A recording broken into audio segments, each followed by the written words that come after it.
Selamat malam pemirsa, senang sekali Perempuan Bicara malam hari ini kita siarannya untuk pertama kali dari kafe. Kenapa? Biar langsung bisa bareng sama pengunjung-pengunjung di kafe juga ya. Walaupun tadi sedikit tadi di awal mungkin kita lihat ini temanya berat ya. Soal dianggap ada penghinaan. Ini Bang Rocky Gerung terancam masuk bui. Waduh, sudah menjadi pusat perhatian dari publik juga dibicarakan banyak pihak. Ada laporan juga sudah masuk ke polisi. Pasti para pengunjung, teman-teman pengunjung sudah baca juga beritanya. Nah, kita akan bahas malam hari ini selama 1 jam ke depan. Saya Balkis Manisang akan menemani Anda di Perempuan Bicara. Dan tentu yang bicara juga kan perempuan-perempuan gitu ya. Karena perempuan bicara. Nah, saya perkenalkan dulu ya. Yang pertama ada Prof. Husnul Maria, dosen ilmu politik Universitas Indonesia. Assalamualaikum warahmatullahi wabarakatuh. Waalaikumsalam Prof, terima kasih.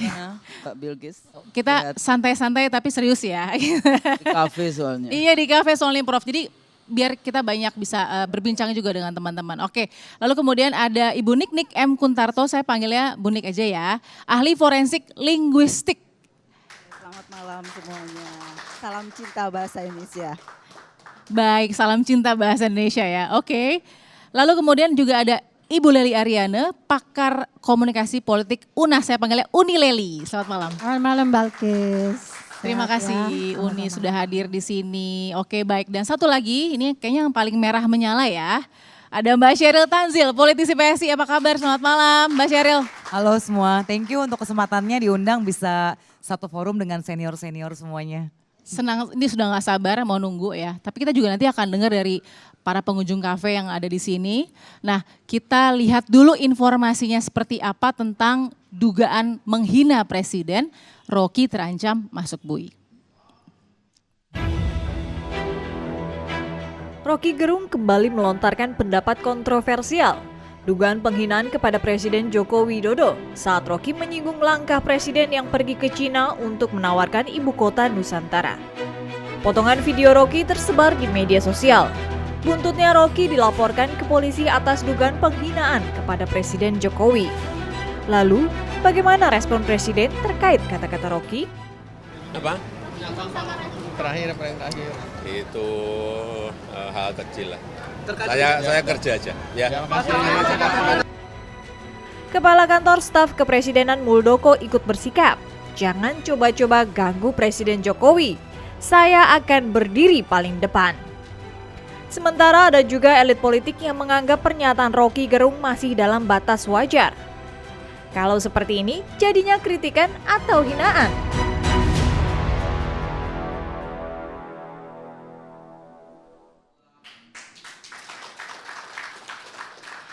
Baik, saya udah lihat ya informasi seperti ini sudah dibicarakan kira-kira berapa hari belakangan ini. Tapi saya mau dengar dari Mbak Sheryl. Mbak Sheryl, jadi Bang Rocky kan memang terkenal dengan suka mengkritiknya begitu kan. Memberikan input-input yang konstruktif dan mungkin juga menggigit gitu ya Mbak Sheryl. Oke, tapi menurut Mbak Sheryl apa yang diucapkan Bung Rocky dalam sebuah forum begitu ya. Penghinaan atau seperti apa? Oke, thank you ya untuk kesempatannya. Kalau saya sebagai orang yang mengagumi Pak Jokowi dan sebagai orang yang ngefans sama Pak Jokowi tentunya itu sebel banget dengar Rocky Gerung ngomong seperti itu. Tapi Rocky will be Rocky. Rocky Gerung ya seperti itu dan kami di PSI, kami adalah partai yang sangat mendukung kebebasan berekspresi.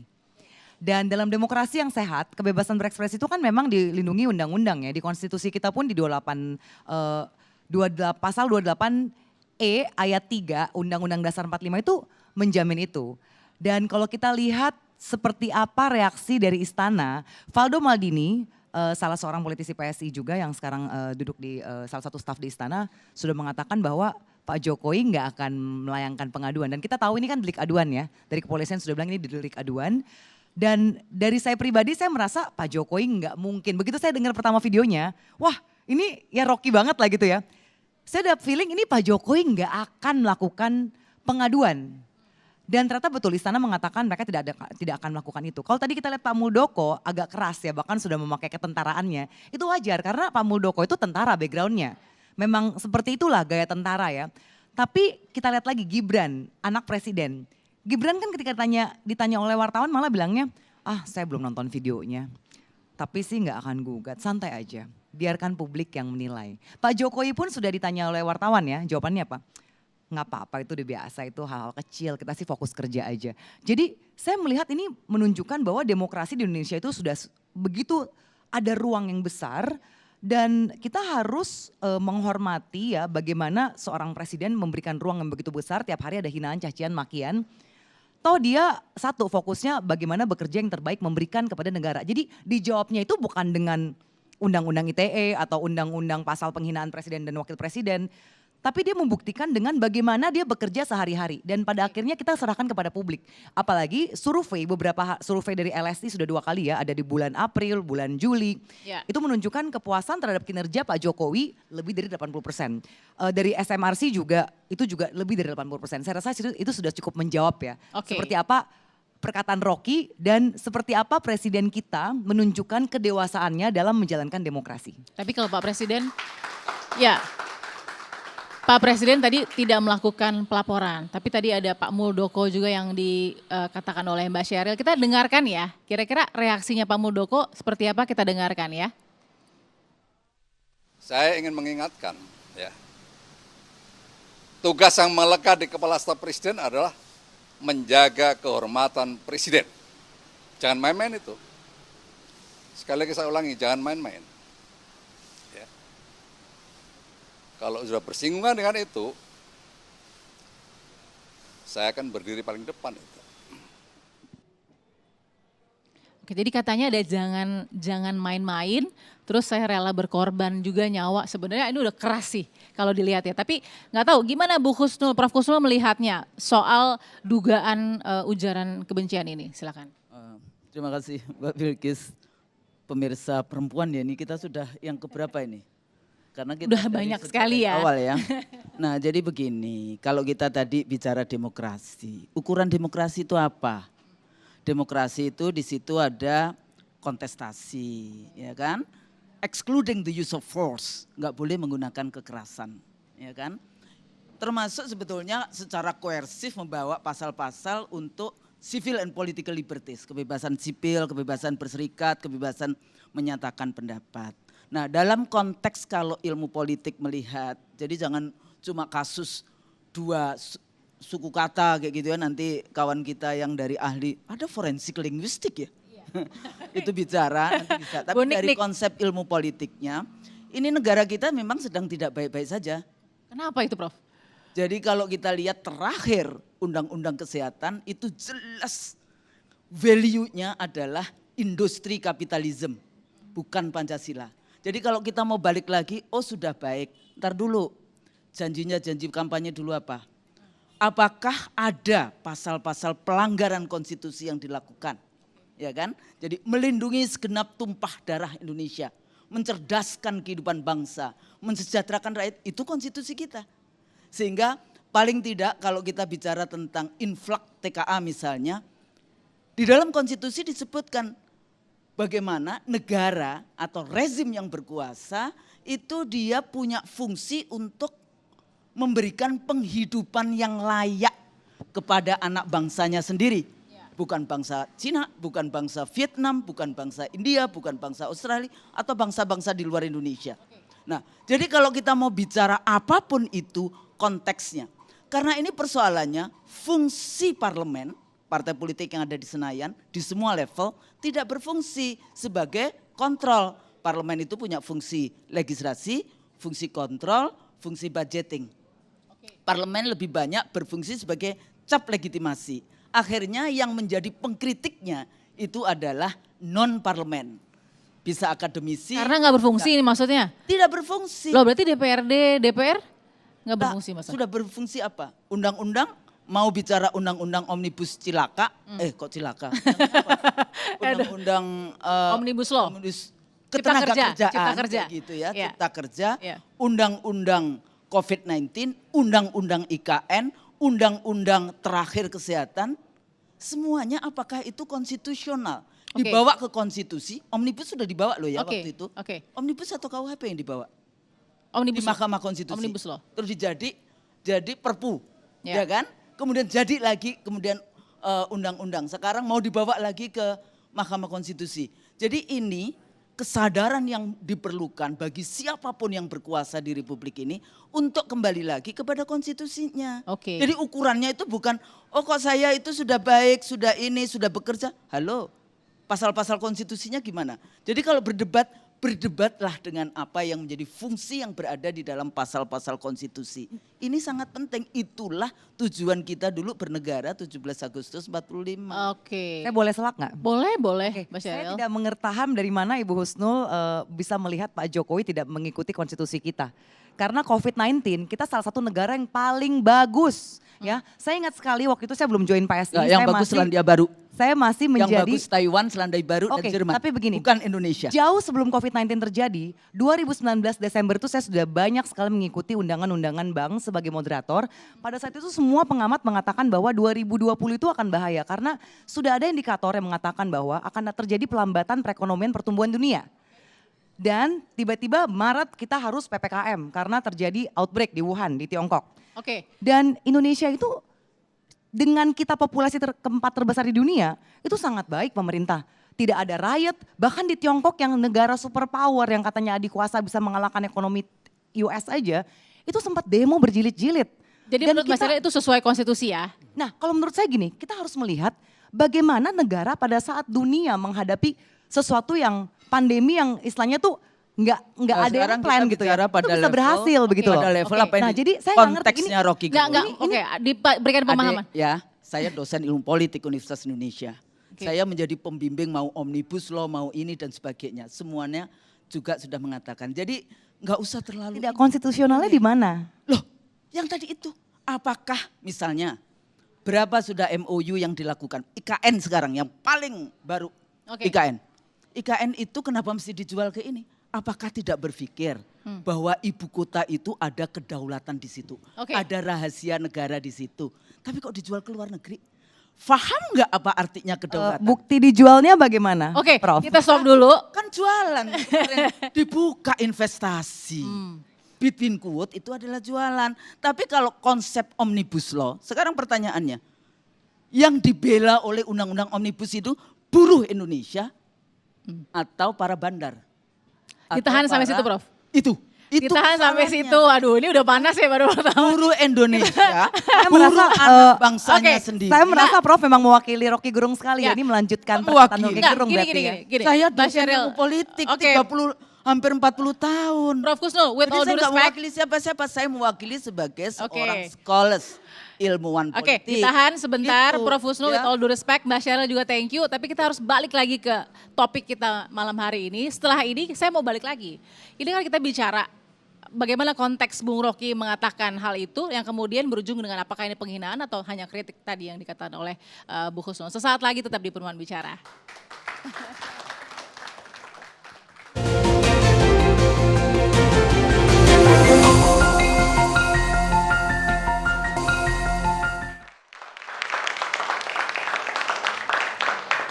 Terima kasih Anda masih bersama Perempuan Bicara. Kita hari ini masih di kafe tadi yang saya bilang dari awal. Pertama kali kita juga supaya mingle juga dengan teman-teman pengunjung di sini dan bisa menyuarakan juga, nanti saya pengen denger sih pendapat dari teman-teman. Nah, segmen 1 tadi sudah bahas ada latar belakang dari konteks yang kita bicarakan. Tapi kita harus dengarkan dulu apa sih klarifikasi atau mungkin respon dari Bung Rocky Gerung setelah ada respon juga dari Istana. Kita dengarkan. Kecurigaan saya bahwa ada kondisian di publik akhirnya secara metodologis saya hubungkan dengan pernyataan Pak Muldoko. Dia marah juga tuh. Saya akan pasang badan. Tentu. Jadi saya bertanya, Pak Muldoko ini relawan statusnya juga. Karena bahasanya sama, kami pasang badan. Padahal Pak Muldoko itu pejabat publik yang mestinya dengan dingin mengatakan bahwa oke, ada problem, mari kita selesaikan secara argumen atau secara hukum itu. Pasang badan artinya itu bukan bahasa dasar dari seorang pejabat publik kan. Kayak preman itu mau pasang badan itu. Padahal ini pikiran saya yang saya kritik dengan cara yang sangat tajam, dengan bahasa yang saya pilih tajam. Tapi tidak diarahkan pada pribadi Presiden Jokowi, tapi pada lembaga publik, yaitu kabinet bahkan yang di dalamnya ada Pak Muldoko. Jadi kita gagal untuk membawa bangsa ini pada percakapan intelektual. Baik, tadi penjelasannya Bung Rocky tidak kepada pribadi Pak Presiden, tapi kepada pribadi personal atau di dalam justru lembaga, pribadi entitas lembaga atau kabinet itu sendiri yang dikritik. Saya mau mulai dari Uni Leli dulu, silakan Uni secara pakar komunikasi politiknya, seperti apa sih yang coba diramu oleh Bung Rocky dalam klarifikasinya juga gitu, silakan. Ya, pertama saya ingin sampaikan kalau Mbak Husnul politik murni ya, politik. Kalau saya komunikasi politik. Jadi dia nisbat antara politik dan komunikasi. Jadi dengan pendekatan itu saya mencoba melihatnya berdasarkan perspektif keilmuan saya. Saya sama lamanya sama Mbak Husnul jadi dosen hampir 40 tahun gitu. Jadi artinya udah senior, kami berdua ini senior di sini ya. Jadi gini, dalam komunikasi politik itu berdasarkan hasil penelitian saya selama 30 tahun lebih itu, saya menemukan bahwa ada nuansa kekerasan politik itu tidak hanya berbentuk fisik, tapi juga bisa psikologis. Misalnya gini, karena kalau anak ilmu komunikasi itu dari awal dia masuk kuliah selalu diajarkan tuh. Bagaimana kita membedakan antara kritik dengan bahasa komunikasi. Karena sebenarnya dalam komunikasi politik itu diam pun berbicara. Ekspresi wajah, tarikan di bibir dan kening gitu, cara menoleh, semuanya berkomunikasi politik. Kalau saya mengatakan sama Balkis misalnya, Balkis saya suka jambu monyet. Lalu diksinya saya rubah, Balkis saya suka jambu monyet gitu kan. Itu definisinya akan berubah. Makna, karena pesan komunikasi itu sebenarnya tidak punya makna. Kecuali orang yang menerima pesan itu menerjemahkan makna itu, mempersepsikan makna itu. Nah karena itulah apa yang dikatakan Rocky Gerung itu menjadi seperti itu ya nuansanya. Kalau soal penghinaan bukan wilayah saya, itu wilayahnya Polda yang sudah diadukan. Saya melihatnya tentang kekerasan dalam komunikasi politik. Misalnya lagi, saya umpamakan dengan diri saya sendiri. Itu saya kan kulit saya tidak terlalu putih nih seperti Cheryl.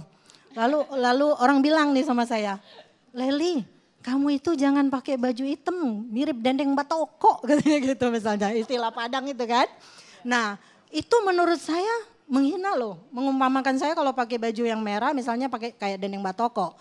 Tapi kalau misalnya dia bilang, Leli kamu kayaknya lebih cantik deh kalau pakai baju yang bukan berwarna merah, misalnya begitu.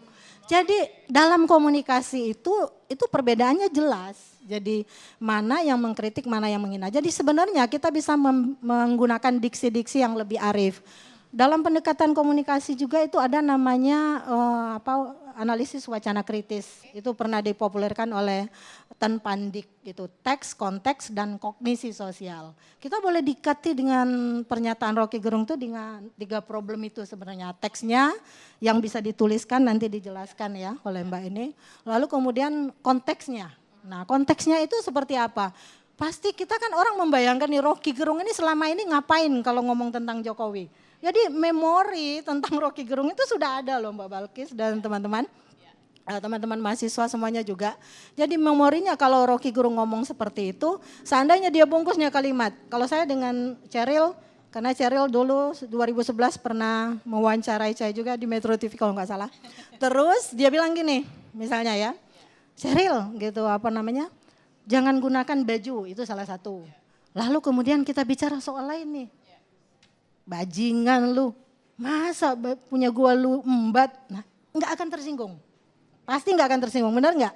Misalnya, jadi kalimat itu, kata-kata yang najis sekalipun kalau digunakan dengan bahasa yang orang itu tidak punya memori kebencian, akan dianggap sebagai kritik pasti. Baik. Pasti akan. Jadi ini termasuk kalau terima kasih Uni. Berarti apa yang pernyataan Bung Rocky dianggap dugaan penghinaan atau tidak? Barangkali karena itu diadukan ya barangkali. Ada unsur soal penghinaan. Tapi kalau dari lihat ilmu komunikasi politik, ini sudah kekerasan dalam komunikasi politik. Kekerasan dalam komunikasi politik. Kekerasan psikologis. Kekerasan psikologis dalam komunikasi politik. Oke, kalau Bu Nik gimana?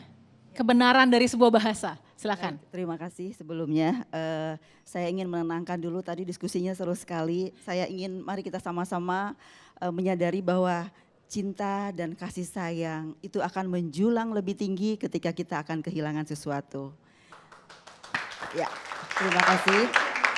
Kita akan lebih mencintai kedua orang tua kita ketika mereka terbaring di ruang pesakitan, di rumah sakit, kemudian cinta kita akan menjulang lebih tinggi. Mengapa? Karena kita takut mungkin sebentar lagi kedua orang tua kita akan diambil oleh Sang Maha Kuasa.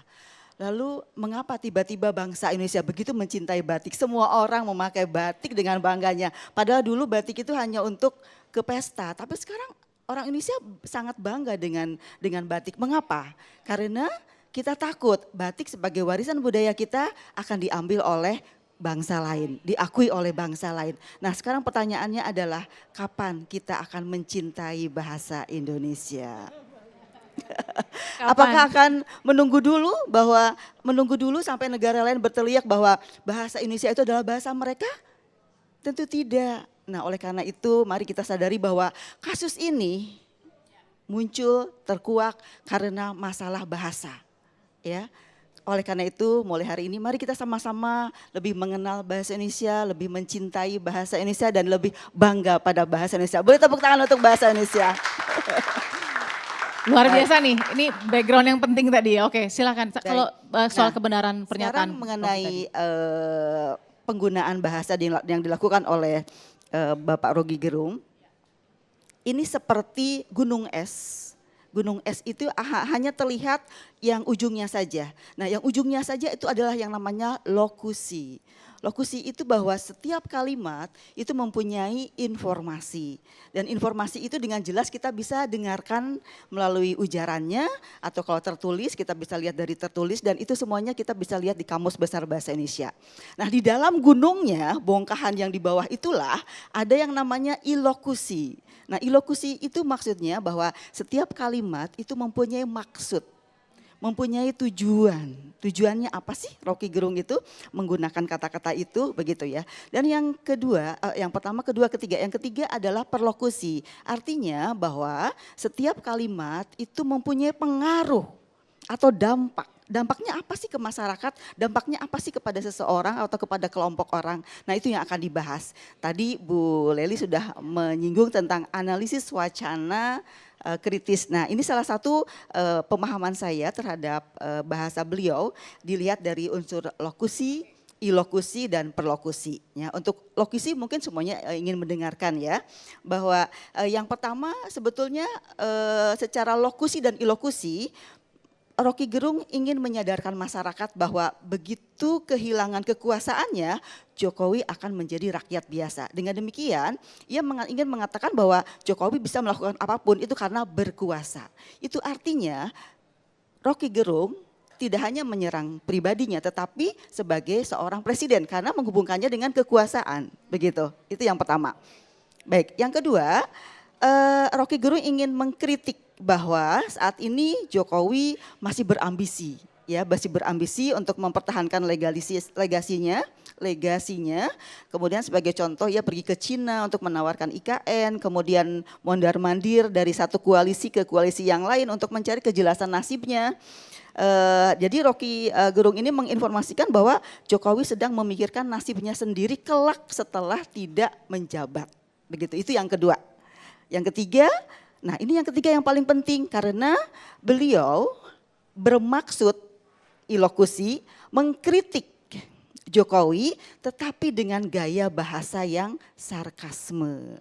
Nah itu, nah seperti apa yang sarkasme itu? Yang mengandung kata-kata yang kasar atau bisa diduga mengandung penghinaan. Diduga mengandung penghinaan. Diduga mengandung penghinaan. Nah dari segi bahasa, kalau jadi seseorang itu ketika memahami itu dari leksikal dulu dari KBBI, kemudian setelah itu meningkat ke gramatikal, lalu yang berikutnya adalah ke pragmatik ya, ke pragmatik. Nah, yang paling rendah itu ketika seseorang memahaminya dari KBBI saja, tetapi ketika dia mampu memahaminya secara komprehensif berdasarkan beberapa acuan, itu bisa menghasilkan pemahaman yang lebih dalam begitu. Ya. Baik. Nah, dari segi pragmatik, dari segi bahasa, sesuatu yang mengandung penghinaan itu memiliki diksi yang merendahkan. Nah, yang merendahkannya itu berbeda-beda. Tadi sudah dijelaskan oleh Ibu Lely tentang mirip apa Bu tadi? Batako apa? Dendeng batako tadi. Kalau saya senang itu Bu. Oh jambu monyet ya, iya betul. Jadi diksi yang merendahkannya itu bergantung teks dan konteks juga. Oke. Bagi sebagian orang merasa terendahkan, tetapi bagi sebagian orang mungkin merasa terhina ya. Dan itu sesuatu yang tidak merendahkan itu adalah ketika umpatan itu digunakan oleh orang-orang atau oleh mitra tutur yang saling akrab. Dekat. Baik. Dekat. Nah sekarang pertanyaannya adalah apakah Bapak Rocky Gerung dan Jokowi itu akrab? Ditahan sampai situ. Pertanyaannya biar nanti yang jawab Mbak Sheryl. Oh, salah. Nanti kita sambung. Oke, ini sudah keilmuan yang harus kita dengarkan tadi dan kita juga mendengar ya nanti teman-teman pengunjung, adik-adik pengunjung kira-kira apa sih yang ada di benaknya nih dengar pernyataannya Bung Rocky sesaat lagi ya, tetap di Perempuan Bicara.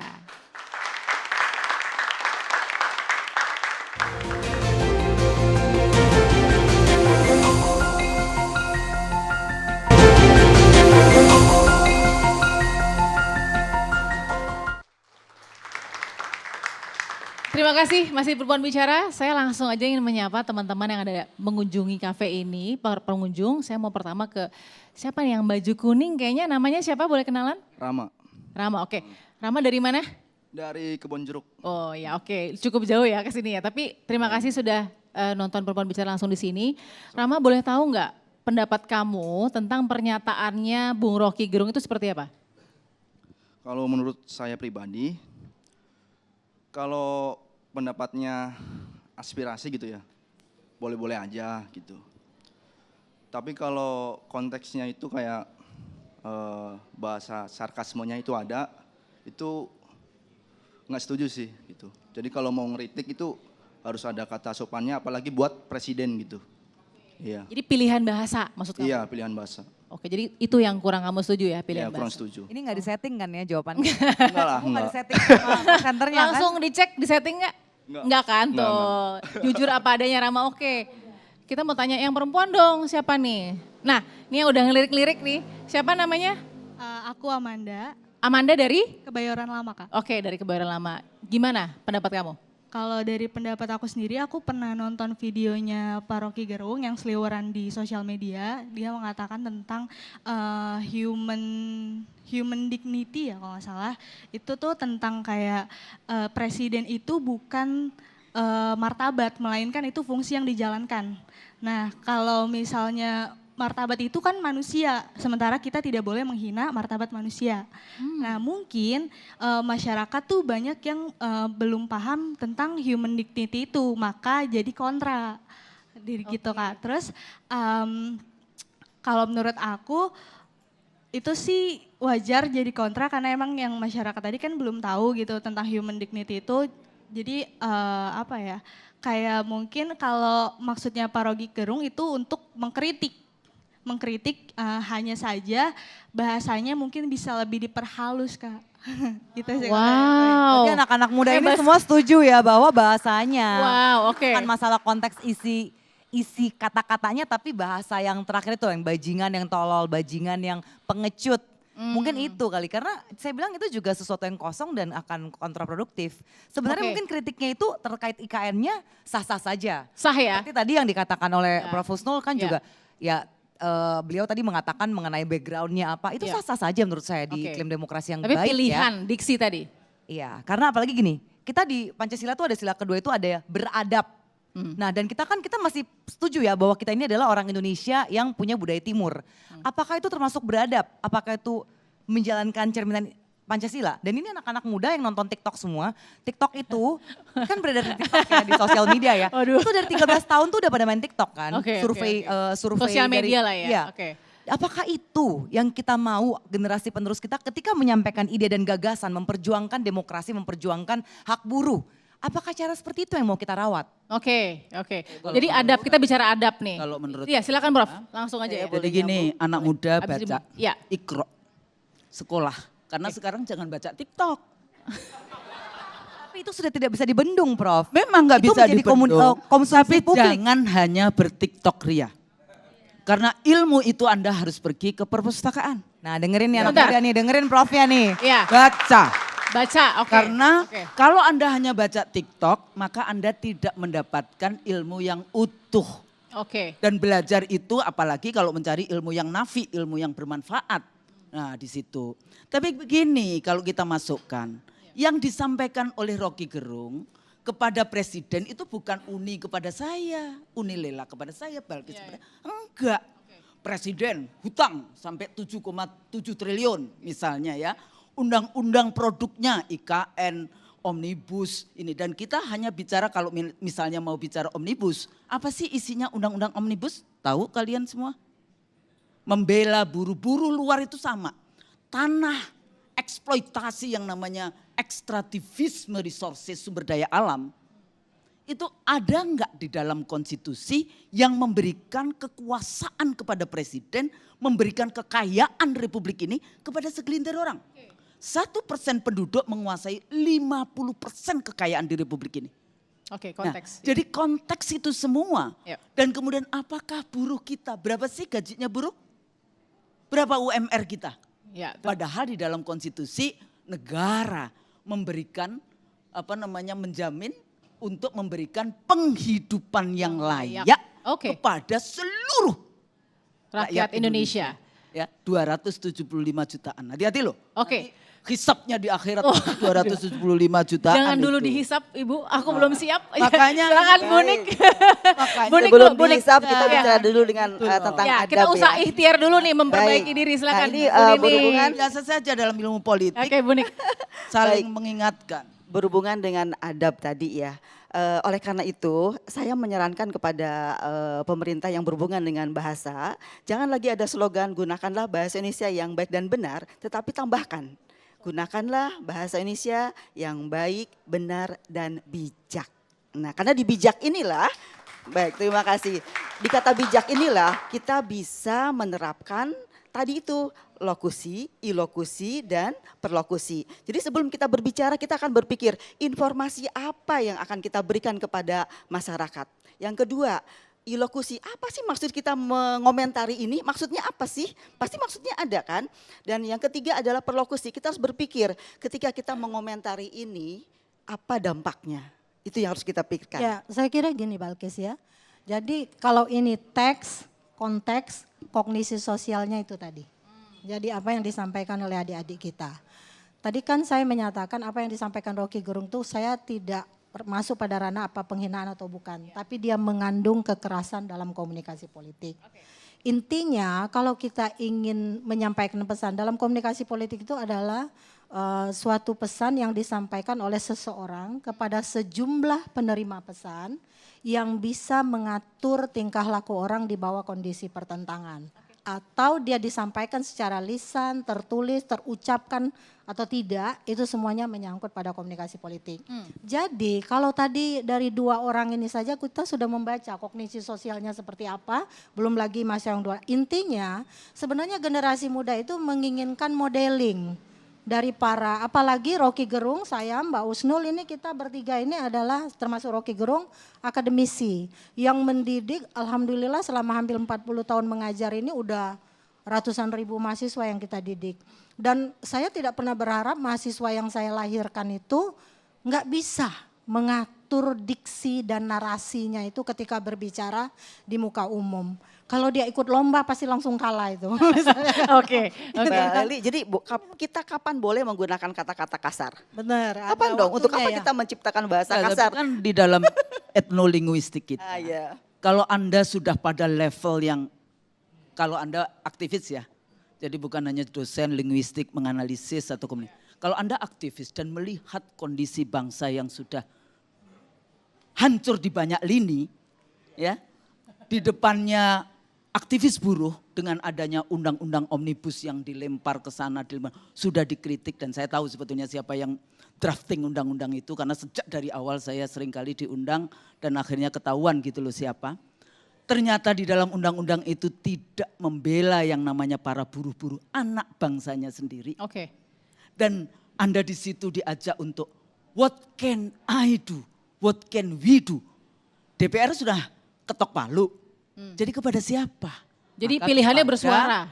Kepada yang namanya non parlemen itu tadi. Di situ ada tokoh-tokoh. Gitu ya. Tapi kalau ngomongin komunikasi, Anda pernah dengar bagaimana presiden pernah berbicara, bunuh saja. Pernah dengar rakyatnya dibegitukan? Pernah?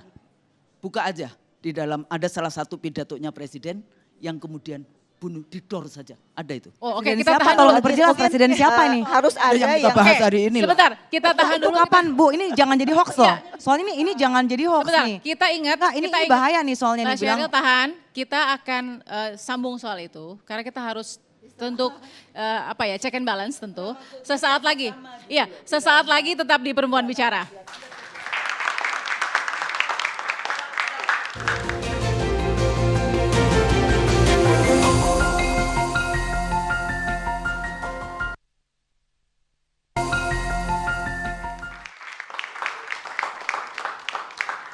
Ya sebelum berakhir pekan dilanjutkan, kita mau dengar dulu nih closing statement juga dari masing-masing karena ini penting. Kita harus tahu apa sih key message yang mau disampaikan. Mulai dari Bu Nik dulu silakan. Wow, saya dulu. Ya Terima silakan kasih. Bu Nik. Baik, saya ingin mengajak teman-teman di sini juga di seluruh Indonesia, kita harus bisa membedakan antara agitasi dan provokasi. Nah, ketika agitasi itu berarti tadi dikatakan oleh siapa namanya? Rama, boleh saja kalau itu aspirasi begitu ya. Itu boleh saja berbicara kasar, sama halnya ketika mari kita ingat beberapa puluh tahun yang lalu, Soekarno itu adalah agitator yang keren. Bunuh Belanda, pukul Belanda, itu tidak masalah begitu karena berbicara atas nama Indonesia untuk orang lain. Tetap itu namanya agitasi.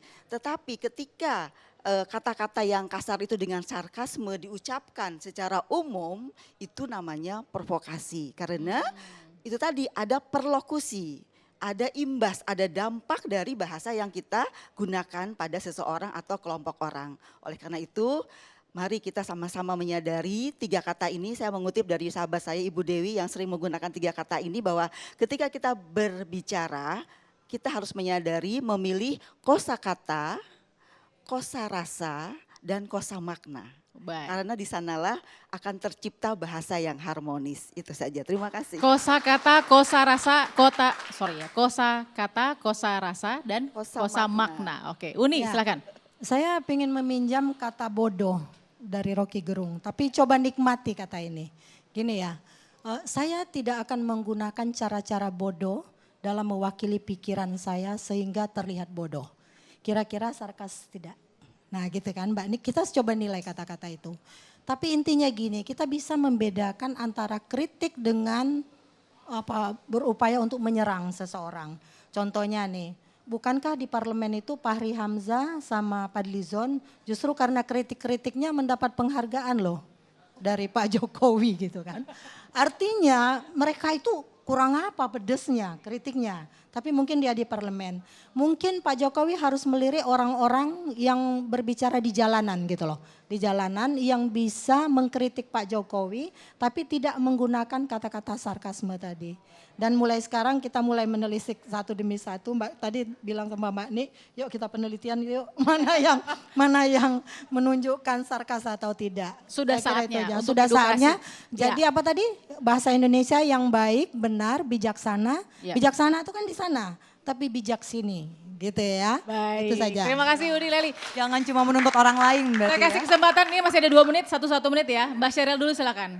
Oke, kalau saya gini, kritik itu wajib dalam era demokrasi ya supaya negara kita bertambah bagus. Tapi ingat, kita dalam mengkritik janganlah kita membuat penggalan-penggalan yang berdana fitnah dan jadinya hoax. Kita tahu dulu Buniani menyebabkan perpecahan pada saat Buniani dan Pak Ahok. Dan tadi di sini di forum ini ada yang mengatakan Pak Jokowi pernah mengatakan bunuh dan dor. Saya ingin yang mengatakan itu di forum ini mengklarifikasi karena ketika bunuh dan dor diucapkan tanpa konteks yang lengkap, yang luas, ini akan sangat jadinya fitnah loh, fitnah kepada Presiden Jokowi. Jadilah kita orang yang bijaksana ketika kita mengeluarkan suatu kritik, itu adalah untuk sesuatu yang efektif, kita ingin perubahan yang lebih baik untuk negara kita. Bukan hanya karena kita punya niat jahat dan kita tidak suka dengan suatu pihak tertentu. Terima kasih Mbak Sheryl, silakan terakhir Prof. Kan kita selalu rakyat yang selalu dibilang hoax. Rakyat yang selalu dibilang menggunakan bahasa kekerasan. Tapi kita tidak berpikir bahwa rakyat ini sudah memilih wakil-wakilnya, memilih pemimpinnya, ya. Tapi kemudian pemimpinnya tidak deliver, tidak kemudian melaksanakan tanggung jawab dari negara. Ya, jadi kalau kita mau bicara seperti itu, jadi bagaimana? Rakyat harus apa? Ya, contohnya tadi, kalau misalnya tadi bahasa saya adalah tolong dicek di internet ya. karena saya pernah mendapatkan waktu itu videonya. Jadi tolong dicek. Ada kata door, ada. Profesor, harusnya Anda sudah mencek ketika menyatakan sesuatu di depan media nasional. Mbak Sheryl, kita kasih kesempatan dulu buat Kan Prof. konteksnya kenapa selalu rakyat yang dikejar-kejar. Ya kan? Tapi bagaimana para pejabat, bahasa para pemimpin di dalam memimpin republik. Tapi enggak cuma sekedar bahasanya, kebijakannya seperti apa. Apakah itu konstitusional ataukah sesuai dengan undang-undang atau melanggar konstitusi, dan pejabat itu ya kalau melanggar konstitusi dia bisa di-impeach. Nah di sini letaknya, makanya yang namanya kritik itu menjadi sangat penting di dalam demokrasi yang tadi dikatakan dalam ilmu politik. Baik. Ilmunya di dalam konteks itu. Jadi menurut saya itu aja. Terima kasih Prof. Kita ya itu pelajaran yang diambil bijak, baik, benar tadi ya. Jangan lupa itu harus diingat. Mudah-mudahan ada edukasi yang penting di sini dan kita harus bertanggung jawab juga dengan apa yang kita ucapkan. Itu yang paling penting, oke? Jangan sampai jadi fitnah. Oke Mbak Sheryl, terima kasih Mbak Sheryl. Terima kasih Prof. Husnul, terima kasih juga Uni Leli dan juga Bu Niknik sudah memberikan ilmunya dan semua juga, Ibu Niknik dan Prof. analisanya malam ini. Kita akan ketemu lagi Perempuan Bicara minggu depan. Sampai jumpa.